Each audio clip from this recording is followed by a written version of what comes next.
Ngayong buwan, maraming pensioners ang nagtatanong, totoo ba? Na-deposit na ba talaga ang East SD pension sa bangko ngayong ikalawang transe? Maraming kababayan natin ang nagtitiis, araw-araw nag-aabang, nagkakalkula ng kanilang mga gastusin, gamot, bayad sa kuryente, tubig at pangaraw-araw na pagkain. Kaya naman, mahalagang-mahalaga ang balitang ito para sa inyo. Hindi na kailangan ng haka-haka o puro chismis lang.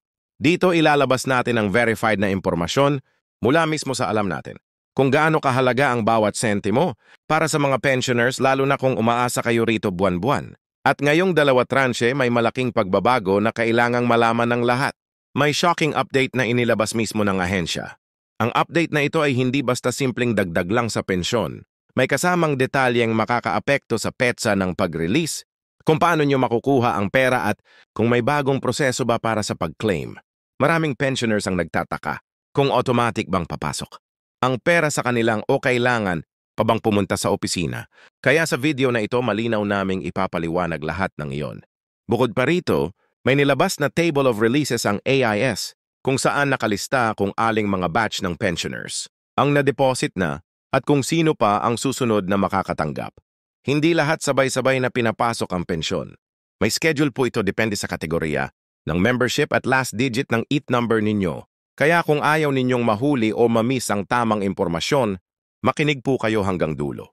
Hindi ito basta simpleng balita. Ito po ay real-time na update para matulungan kayong maiwasan ang kalituhan, scam o maling impormasyon na kumakalat ngayon online. Tandaan pera po natin to. Karapatan nating malaman kung kailan, paano at magkano ang makukuha natin. Salamat po sa patuloy ninyong panunood. Tuloy-tuloy na nating talakayin ang buong detalye tungkol sa ikalawang transe ng EAS. Pension na na-deposit na nga sa bangko. Marami sa atin ang hindi agad nakakatanggap ng ganitong update, lalo na kung walang access sa internet o kaya ay hindi marunong sa online checking. Kaya ngayong video, ililinaw natin kung paano ang proseso ng pag-release. Sino ang saklaw ng dalawa at tranche na ito at kung may kailangang asikasuhin bago makuha ang dagdag na 1,5 increase na naaprubahan na. Maraming nagtatanong automatic, bang papasok sa gigin ang pension increase o kailangan pang pumunta sa TET branch? Ayon mismo sa huling pahayag ng Social Security System, lahat po ng pensioners na sakop ng increase ay makakatanggap nito via direct deposit kung dati na kayong naka-enroll sa kanilang bank disbursement program. Ibig sabihin kung dati nyo nang natatanggap ang pension ninyo sa Gigi, hindi na kailangang pumunta sa branch, automatic na po itong papasok sa inyong account. Pero may mga paalala din sila. Siguraduhin na updated ang inyong bank account details sa system. Kasi kung may problema o closed account na ang nakalista, hindi makakapasok ang pensyon ninyo. Kaya ang unang hakbang talaga ay check ninyo kung active pa ba ang account ninyo na nakalista sa test. Ngayon marami ring nagtatanong kung paano na-distribute ang schedule ng release. Hindi sabay-sabay ang lahat ng pensioners may tinatawag na staggered release. Base ito sa huling digit ng EIT number ng bawat pensioner. Halimbawa, kung ang last number ng SSA ninyo ay 0 o 1, mas maaga kayong makakatanggap. Yung may last digit na 8 o 9, sila yung nasa dulo ng schedule. Ayon sa inilabas na table ng E, nag-umpisa na ang release nitong nakaraang linggo at inaasahang matatapos lahat ng payout bago matapos ang buwan ng Hulyo.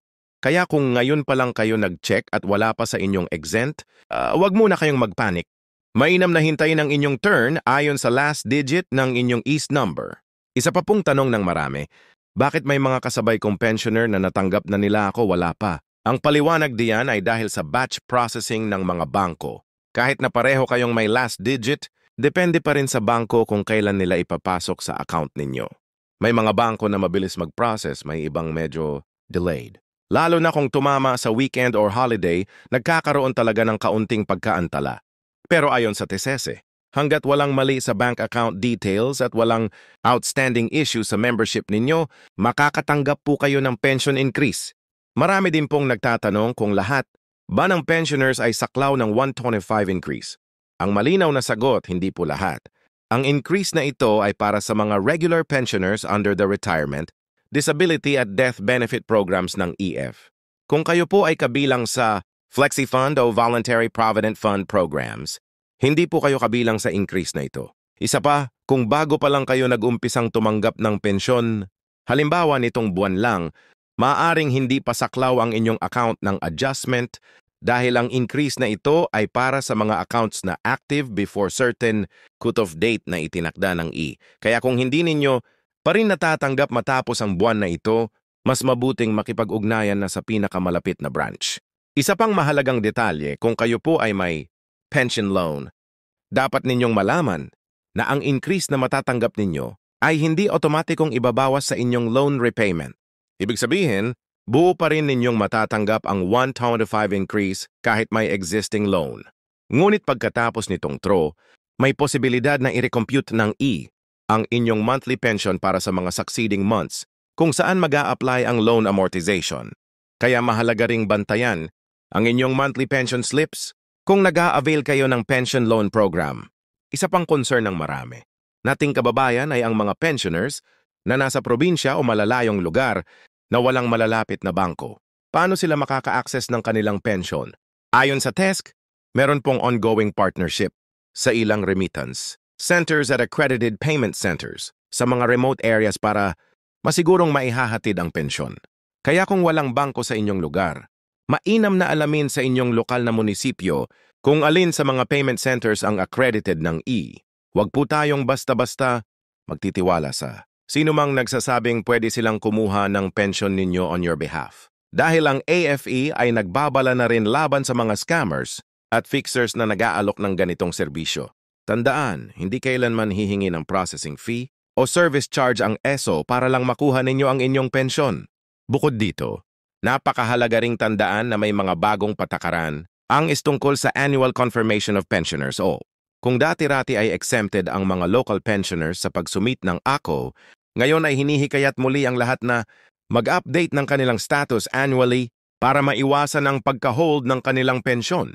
Lalo na kung may nabalitaan kayong kakilala na biglang natigil ang pensyon, malamang hindi nakapag-akop kaya na-freeze ang kanilang account. Ang akop ay simple lang naman. Kailangan lang mag-submit ng proof of life tulad ng valid B or picture holding today's newspaper depende sa hinihingi ng branch. Pwede na rin itong gawin online para hindi na kailangan pumunta sa opisina. Ngayon pag-usapan natin kung ano pa ang aasahan ninyo sa mga susunod na buwan. Base sa mga naunang announcements ng ICIS, may planong itaas pa ang buwan ng pensyon, contribution ng mga kasalukuyang miyembro para mapanatili ang sustainability ng fund. Ang ibig sabihin na ito, maaaring sa mga susunod na taon, mas marami pa tayong makikitang adjustment sa mga matatanggap na pensyon. Pero para sa kasalukuyang batch ng pensioners, wala pong immediate effect ito sa inyong monthly pension.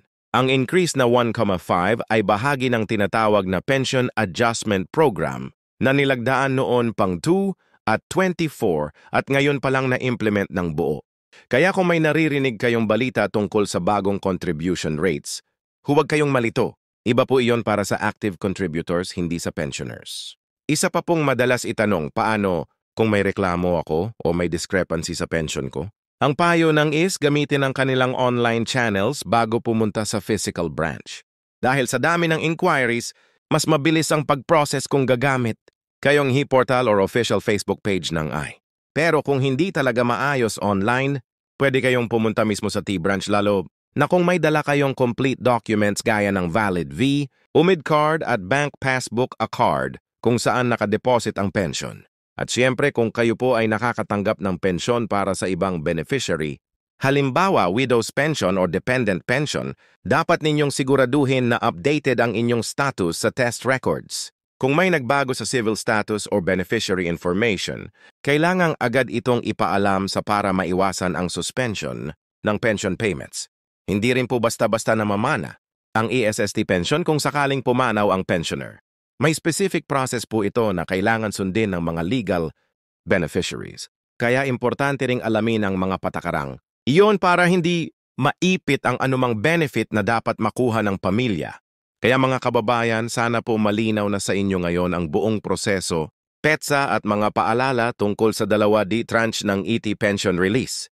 Huwag po tayong magpapaapekto sa mga maling impormasyon na kumakalat sa social media.